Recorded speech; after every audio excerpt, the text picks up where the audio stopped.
Hey guys, coldbrew here. Welcome back to Watcher of Realms. So today we're gonna have a look at ANORA, a brand new hero coming into the game pretty soon, and I have the opportunity to test her out on the test server. Okay, so let's have a look at her. I wanted to show you guys the intro for her because they like to make this fun for us, right? So here she is. She looks really nice, and there's also cinematic, so might as well watch that also to see what is up with her. She's gonna be a summoner. We're gonna have a look at her skills and the gear that she has on. I don't have volume on because usually it gets flagged by YouTube, so obviously we're gonna have volume when we actually play the game. But yeah, and she just summons a dragon, like reminds me a little bit Game of Thrones here, actually, with the dragon, with everything. Right, so there she is. Looks cool, looks great. Is she worth it though to go heavy on summons to pick her up? We'll see. Let's have a look at her skills. I built her up as a mage. She got like 300% crit damage, 99% crit rate, 18,000 almost attack, and good sets. I mean, if you're gonna get her and max her out, ideally you're gonna use good gear on her, right? So talent: when deployed, summons labor. The hero and labor permanently labor gain sanctity. Okay, immune to most buffs and debuffs. That is very interesting. Most buffs and debuffs. Very interesting. So this one will be like a dragon that she pops onto the field, and also this dragon gets upgraded when you have the bond with Yumirate. Another hero that I'll showcase in another video. So makes the labor dragon much stronger. So when you have the normal one, inherits 100% of the master's attributes and assists the master in attacking enemies in range. Each attack deals 90% AoE damage to up to 8 enemies. That's very nice. Inherits 100% of the master's attributes and assists the master in attacking enemies in range. Deals 15% increased damage to controlled enemies. Each attack deals 110% AoE damage. So much stronger when you have obviously the bond here, right? So very strong together. So Labor gains 1 stack of ancient spirits, stacking after 15 times. So each stack increases Labor's attack by 1%. Pretty cool. Her basic is AoE damage to up to 5 enemies, 100% when you max it out. And she's got a passive: when attacking, Labor has a 20% chance to generate Noxious Breath. When the ultimate is triggered, generates Noxious Breath immediately. So Noxious Breath is another magic damage over time. So 20% per second to up to 8 enemies in range. Airborne units take half. So on the ultimate, this is gonna proc immediately. So pretty cool. Instead of the 20% chance, on the ultimate, it's gonna proc immediately. So the ultimate is this one. So have a look at that. So he summons Labor there, and it attacks, and when activated, deals huge damage, 360% AoE magic damage to up to 10 enemies in range. That increases Labor's damage by 150% during the ultimate, lasting 20 seconds. So giving her some rage so you get your ultimate much sooner is going to make her so much powerful. So when on the battlefield, increases the attack of Labor by 15% and grants damage increase to other allied summons. So that's it. In terms of awakening, obviously she's going to get better with the more awakenings you have, but the A1 seems very interesting. So when Noxious Breath is generated, it immediately inflicts immobilized state.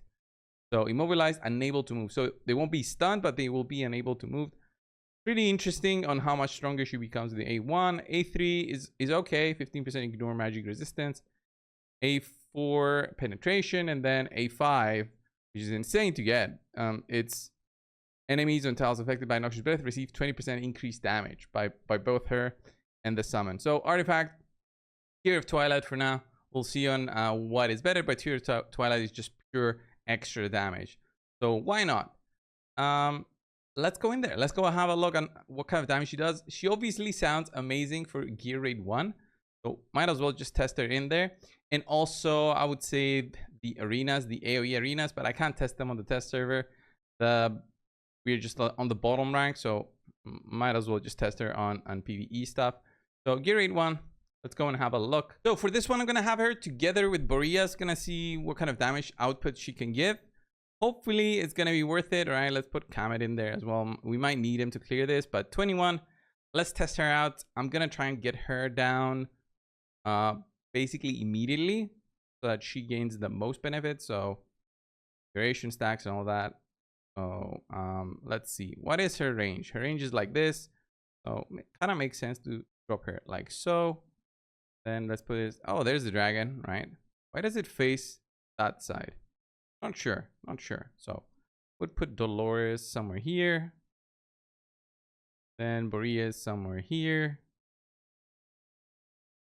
And then I'm gonna drop a healer pretty soon. So see the popping of her ultimate. Right. Damage, but do I actually need Dolores to get these down? Right. Interesting. Boreas helps with the healing reduction. So we'll see on who is really worth it here. So let's withdraw her. All right. Then pretty soon we're gonna have all our ultimates again. So let's just pop them in order. Good damage. Not very clear on who is top damage at this point.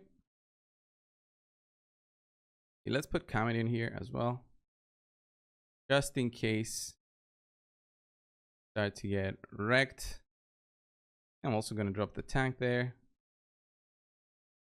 just to get things going.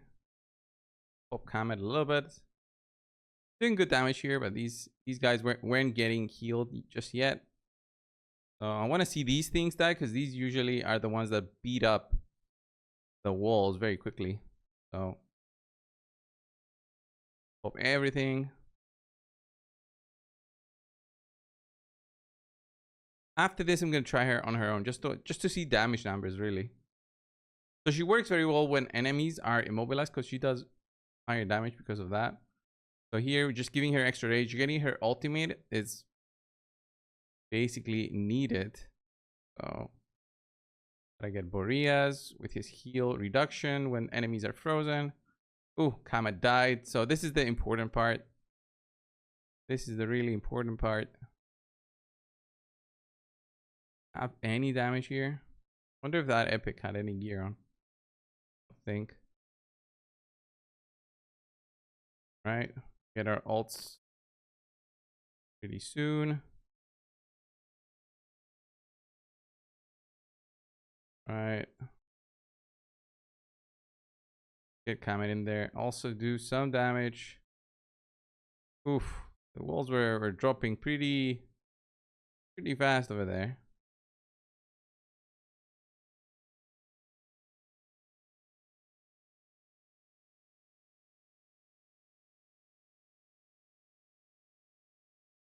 Alright. Oh no. These guys just went through. Hopefully. No. Couldn't tank it. Couldn't tank it in time. Couldn't drop them in time. I think Boreas gear is quite low. He's like at 250 damage. But let's have a look at the stats. Damage pretty much the same. 93 million to 86. And the gear I have on her, plus she's got the bond skill on. Kind of makes it, interesting to think about. Plus she's getting the benefit that we were immobilizing enemies. So my damage was going up. So I believe part of her skill set that she does higher damage when enemies are controlled. If I remember correctly.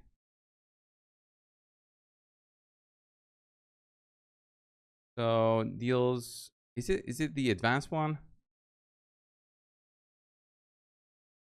Yeah, the deals 15% increased damage to controlled enemies when you've got the labor ice, which is the one we had. So damage looks interesting. It's not the best, I would say, because if I compare the gear on this guy, Boreas, he got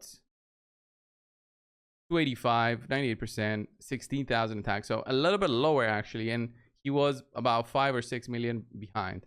So it's not that much of a difference, but still, the attack was significantly different to about 3,000 more attack. So you guys can get an idea of how much damage you would be doing. Where else could you use her? Basically, she's there for the control. I can't see her being used in any other of the gear raids.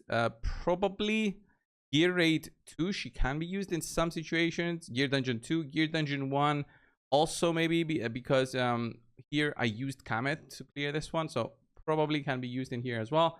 overall the damage that she does, if we have a look at her in here on her own, we'll have to see on what kind of damage difference are we looking at without Boreas for the slow. So I just want to see her own damage here. Place Dolores here. I'm gonna have a look at the damage numbers. So waiting for this one, these guys to come through. What kind of damage numbers are looking at? So 44,000, 50,000. They are getting controlled. 50,000, 40,000. All right, and then some smaller numbers. So when she pops the ultimate, get a big drop on them. They drop quite low, but then the boss starts healing. So obviously you need additional help here. She do not like initial Boreas, guys. If you guys remember when Boreas was launched, he could solo all of this stuff. He was that powerful. He was that powerful. So like if you compare Boreas for this one with the gear that you just saw on him, and he gets stronger and stronger as I pop the ultimate. I guess I could have used that set on her. So the Soulbound Arcana. Maybe we can try that instead and see. But Boreas, once we get Dolores, we can test him out. Yeah, he hits for 50k, 298k. Yeah, he actually clears lots of these guys because of also the heal reduction. That is pretty much needed here.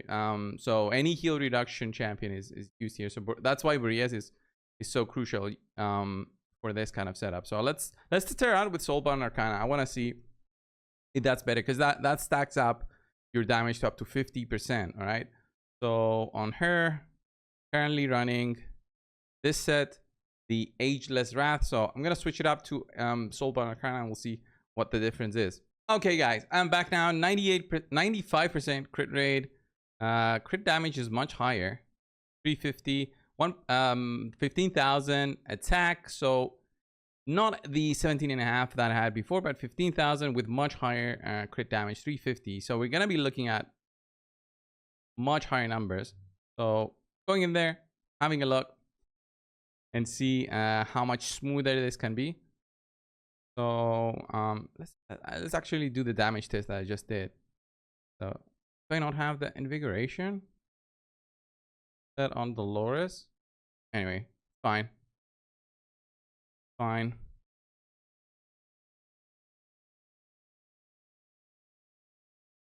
So these guys are gonna start moving pretty soon. So she's hitting for about 21k, 50k. We pop it. Doing good damage, but nowhere close to what Boreas was doing before. Boreas are actually killing some stuff. So we do like same thing, but let's see how the whole thing goes till the end. And we're gonna see the damage recap. Oh, almost failed this one. All right, we have a tank here, so that's worth it. Almost didn't do it. So yeah, we did get much better damage, but almost didn't do it.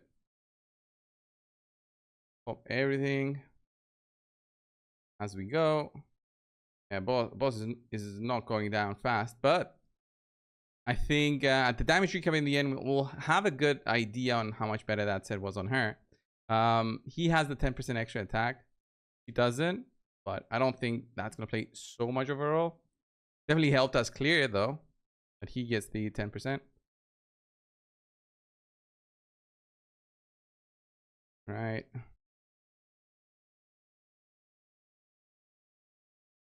Nice. Okay, we take it down. Let's have a look at the total stats. Total stats I want to see. What kind of damage are we looking at?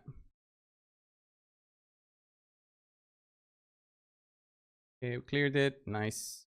Oh, we got an ancient also. Right. Stats overall 98,000, 98 million to 89 million. I did way less damage than before, but yeah, she's up to par with Boreas. I would say the 10% attack would have given her the edge here instead of him. But without his damage, I don't know if I could clear it. I'm not that amazed by her, to be honest. Even with the bond skill, she gets so much more damage. Maybe with more control, like having something like I in there, who provides like constant freezes as well. Not just Boreas, who has like periodic freezes, would give her more consistent damage. Overall, she's cool looking. I'm not going to go for her personally on my account. Maybe if I do a couple of summons and happen to get her, great. That's cool, but not going to go crazy on her. That was the video, guys. Thank you all for watching. Subscribe. I'll see you guys in the next one. See ya.